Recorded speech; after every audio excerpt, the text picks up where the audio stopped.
here to talk about the wonder and the mystery of conscious minds. The wonder is about the fact that we all woke up this morning and we had with it the amazing return of our conscious mind. We recovered minds with a complete sense of self and a complete sense of our own existence. And we hardly ever pause to consider this wonder. We should, in fact, because without having this possibility of conscious minds, we would have no knowledge whatsoever about our humanity. We would have no knowledge whatsoever about the world. We would have no pains, but also no joys. We would have no access to love or to the ability to create. And of course, Scott Fitzgerald said famously that he who invented consciousness would have a lot to be blamed for, but he also forgot that without consciousness he would have no access to true happiness and even to the possibility of transcendence. So much for the wonder. Now for the mystery. This is a mystery that has really been extremely hard to elucidate, all the way back into early philosophy and certainly throughout the history of neuroscience. This has been one mystery that has always resisted elucidation, has caused major controversies, and there are actually many people that think that we should not even touch it, we should just leave it alone, it's not to be solved. I don't believe that, and I think the situation is changing. It would be ridiculous to claim that we know how we make consciousness in our brains, but we certainly can begin to approach the question, and we can begin to see the shape of a solution. And one more wonder to celebrate is the fact that we have imaging technologies that now allow us to go inside the human brain and be able to do, for example, what you're seeing right now. These are images that come from Hannah Damasio's lab and which show you in a living brain the reconstruction of that brain. And this is a person who is alive. This is not a person that is being studied at autopsy. And even more, and this is something that one can be really amazed about, is what I'm going to show you next, which is going underneath the surface of the brain and actually looking in the living brain at real connections, real pathways. So all of those colored lines correspond to bunches of axons, the fibers that join cell bodies to synapses, and I'm sorry to disappoint you, they don't come in color, but at any rate, they are there. The colors are codes for the direction, for whether it is back to front or vice versa. At any rate, what is consciousness? What is a conscious mind? And we could take a very simple view and say, well, it is that which we lose when we fall into deep sleep without dreams, or when we go under anesthesia, and it is what we regain when we recover from sleep or from anesthesia. But what is exactly that stuff that we lose under anesthesia or when we are in deep, dreamless sleep? Well, first of all, it is a mind, which is a flow of mental images. And of course, consider images that can be sensory patterns, visual, such as you're having right now in relation to the stage and me, or auditory images, as you're having now in relation to my words. That flow of mental images is mind. But there is something else that we're all experiencing in this room. We are not passive exhibitors of visual or auditory or tactile images.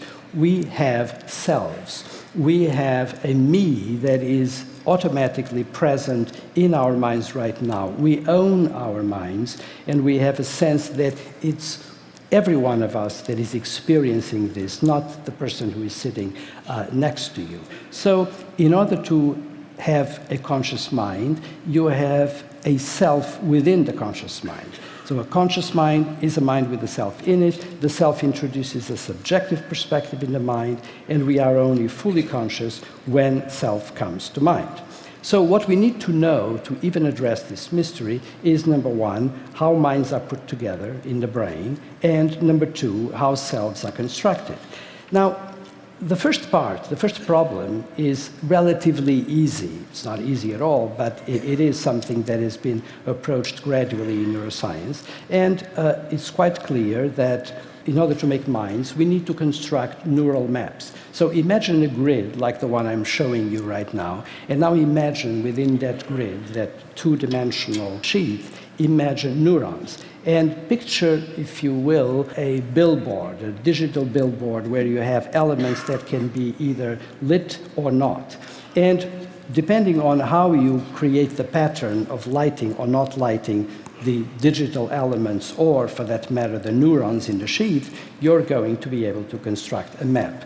This is, of course, a visual map that I'm showing you, but this applies to any kind of map, auditory, for example, in relation to sound frequencies, or to the maps that we construct with our skin in relation to an object that we palpate. Now, to bring home the point of how close it is, the relationship between the grid of neurons and the topographical arrangement of the activity of the neurons and our mental experience, I'm going to tell you a personal story.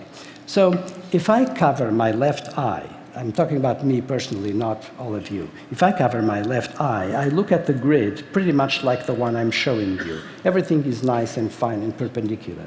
But some time ago, I discovered that if I cover my left eye, instead, what I get is this. I look at the grid and I see a warping at the edge of my central left field. Very odd, I've analyzed this for a while, but some time ago, through the help of an ophthalmologist colleague of mine, Carmen Puliafito, who developed a laser scanner of the retina, I found out the following.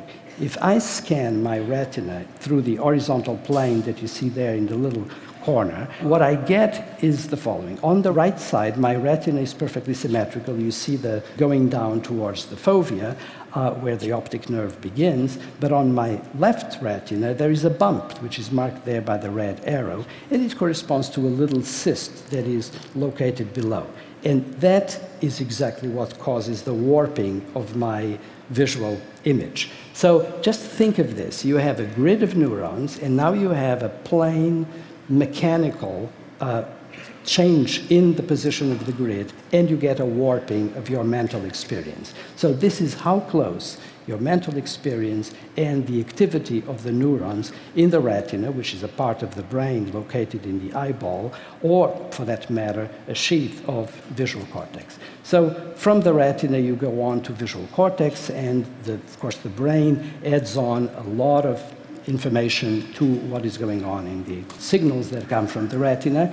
And in that image there, you see a variety of islands of what I call image-making regions in the brain. You have the green, for example, that corresponds to tactile information, or the blue that corresponds to auditory information.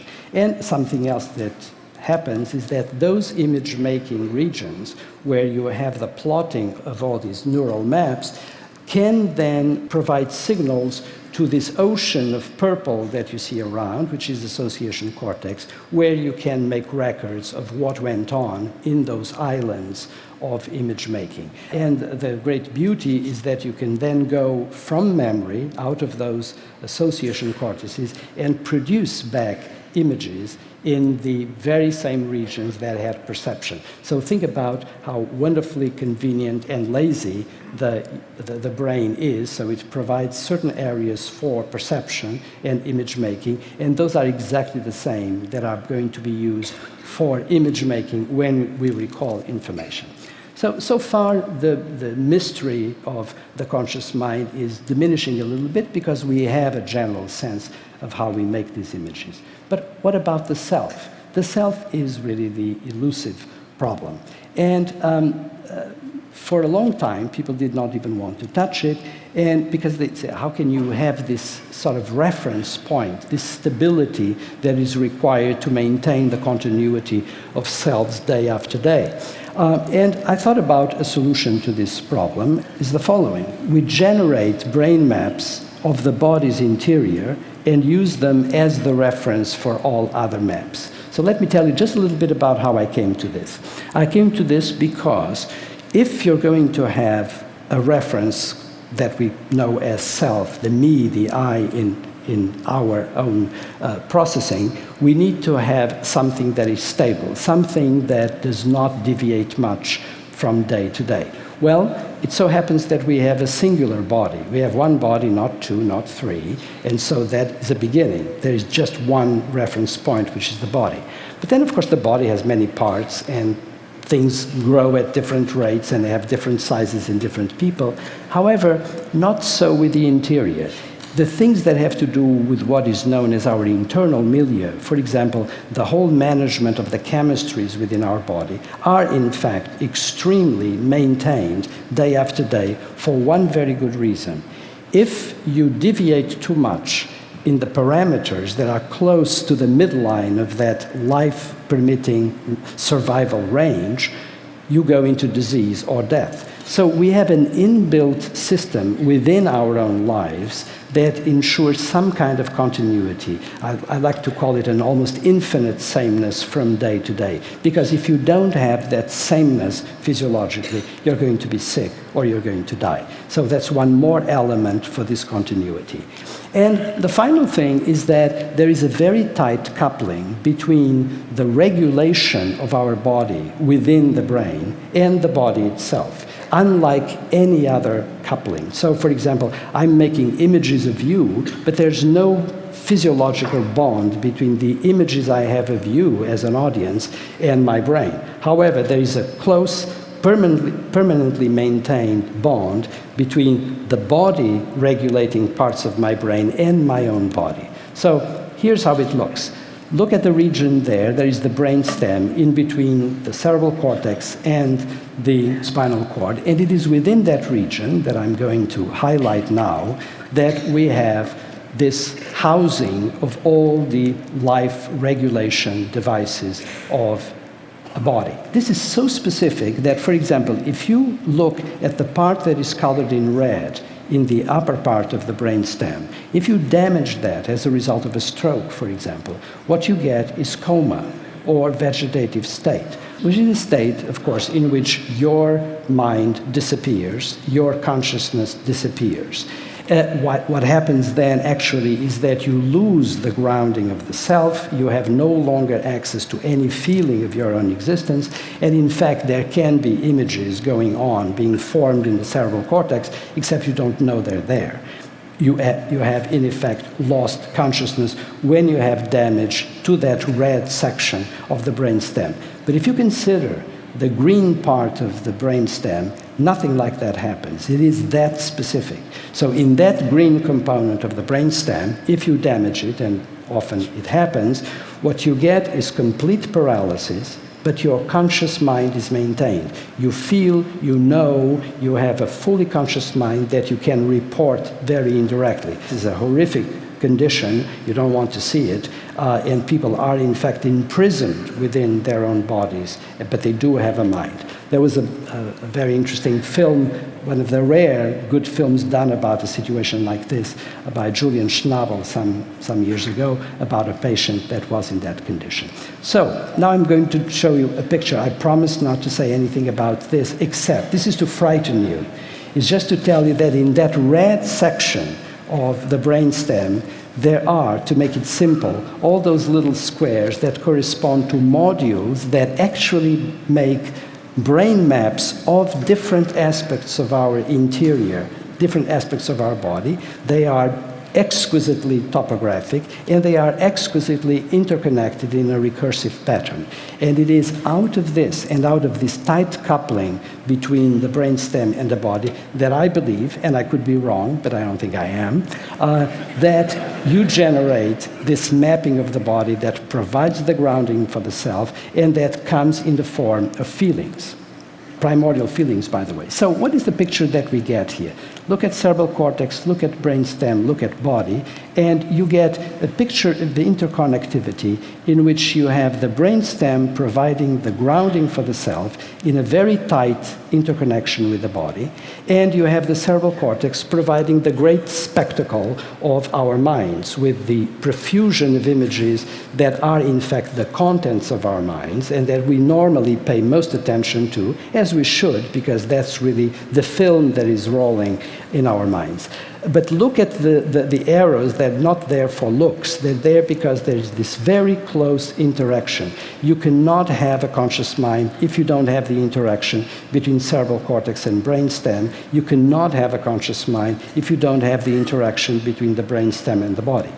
Another thing that is interesting is that the brainstem that we have is shared with a variety of other species. So throughout vertebrates, the design of the brainstem is very similar to ours, which is one of the reasons why I think those other species have conscious minds like we do, except that they're not as rich as ours because they don't have a cerebral cortex like we do. That's where the difference is, and I strongly disagree with the idea that consciousness should be considered as the great product of the cerebral cortex. Only the wealth of our minds is, not the very fact that we have a self that we can refer to our own existence and that we have any sense of a person. Now, there are three levels of self to consider: the proto, the core, and the autobiographical. The first two are shared with many, many other species, and they are really coming out largely of the brainstem and whatever there is of cortex in those species. It's the autobiographical self, which some species have. I think cetaceans and primates have also an autobiographical self to a certain degree, and everybody's dogs at home have an autobiographical self to a certain degree. But the novelty is here. The autobiographical self is built on the basis of past memories and memories about the plans that we have made. It's the lived past and the anticipated future.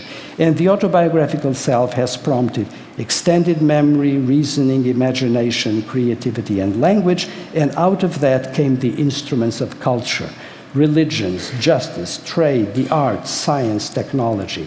And it is within that culture that we really can get, and this is the novelty, something that is not entirely set by our biology. It is developed in the cultures, it developed in collectives of human beings. And this is, of course, the culture where we have developed something that I like to call sociocultural regulation. And finally, you could rightly ask, why care about this? Why care if it is the brainstem or the cerebral cortex and how this is made? Three reasons. First, curiosity. Primates are extremely curious, and humans most of all. And if we are interested, for example, in the fact that anti-gravity is pulling galaxies away from the Earth, why should we not be interested in what is going on inside of human beings? Second, understanding society and culture. We should look at how society and culture in this sociocultural regulation are a work in progress. And finally, medicine. Let's not forget that some of the worst diseases of humankind are diseases such as depression, Alzheimer's disease, drug addiction. Think of strokes that can devastate your mind or render you unconscious. You have no prayer of understanding how of treating those diseases effectively and in a non-serendipitous way if you do not know how this works. So that's a very good reason, beyond curiosity, to justify what we're doing and to justify having some interest in what is going on in our brains. Thank you for your attention.